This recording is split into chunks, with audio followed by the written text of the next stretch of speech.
Well, even though we've got all the standard poses down now, we've got the contact pose here at frame 1 and at frame 7.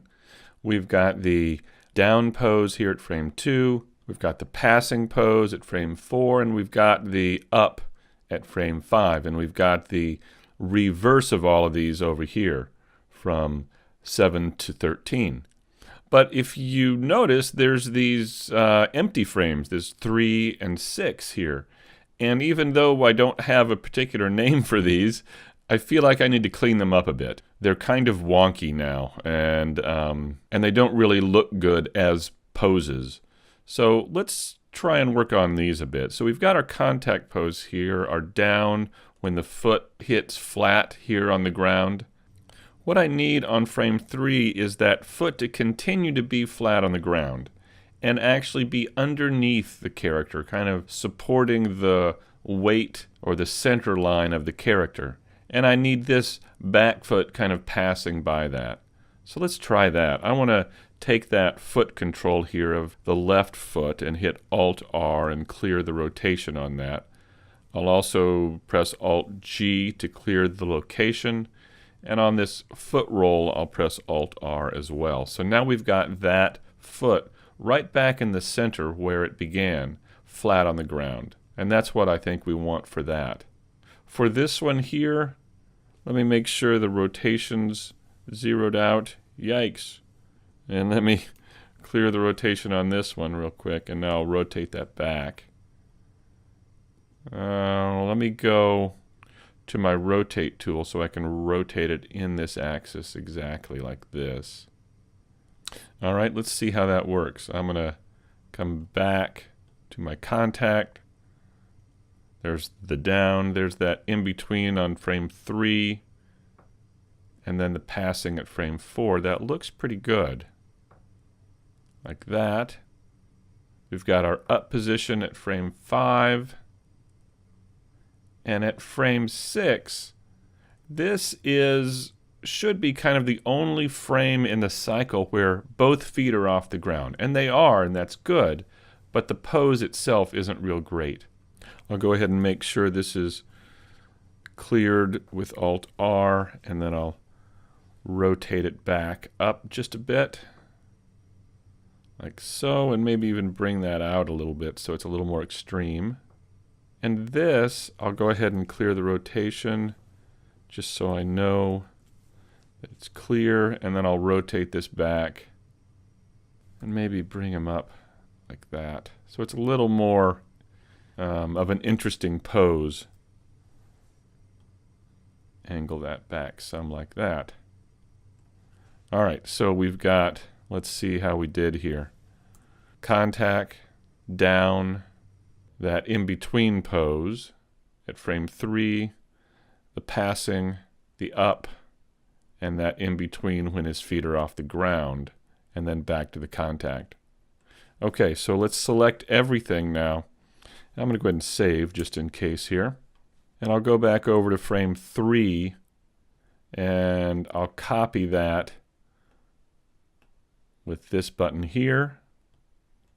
And then I'll move it to the mirror image frame, which is going to be frame 9, and paste that. All right. Then I want to go back to frame 6, right here. I'll copy that. And I want to go up to frame 12, right? And paste that here. There we go. Okay, I'm going to save, and let's scroll through and see what we got. How does it look? Did I destroy anything in what I just did here? That sometimes happens. So here's frame 1, frame 2, frame 3, 4, 5. 5 looks a little high. He looks like he's kicking his leg up a little high, but let's go with it for now here. 6, that's when he's off the ground. And back to the contact. There's the down, that passing, or that extra in between. There's the passing. The up, that extra when he's off the ground, and back down. All right, let's play this and see how it looks.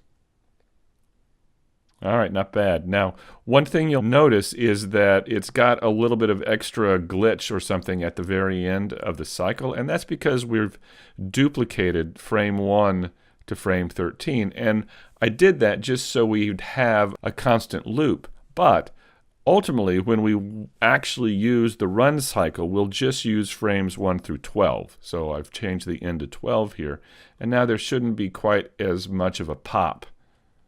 So there we go. We've got him running. We've got a pretty good run cycle. There's more I could do here. I feel like he could come down a little bit more on the down positions at frame 2 and 8. In fact, why don't I just do that? I'll take this and move him straight down just a tad. And then I'll take that frame 2. Let me deselect everything over here. I'll find that torso. There it is. So I'll select that one keyframe there. And we need to duplicate that to frame 8.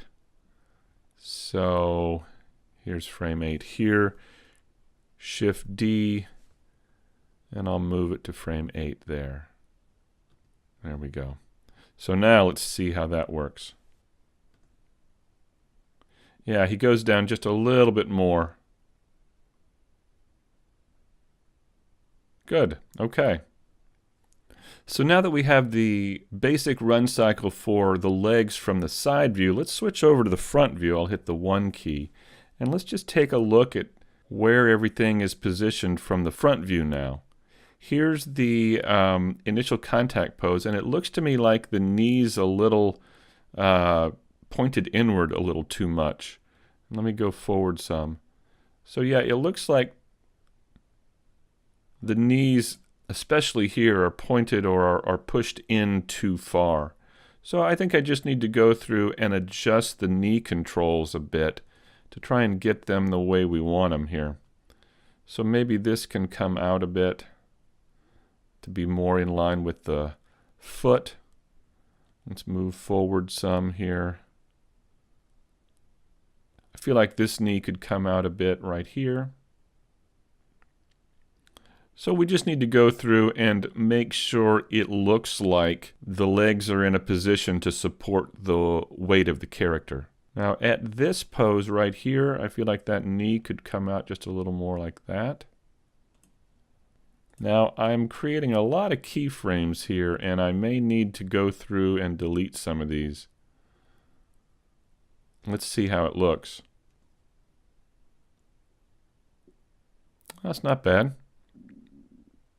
We've still got a lot of work to do on the arms, of course. I'm going to pause them for just a minute, and I'm going to go through and just hide some of these layers here so I can see what's going on. We'll turn them on here in a minute again, but I just wanted to see it without all the controls.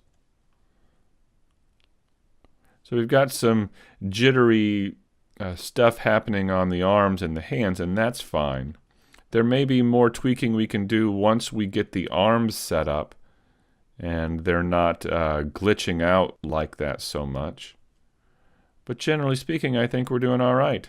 I think, we're going to see them in game mainly from back here. Yeah, I think that's going to work.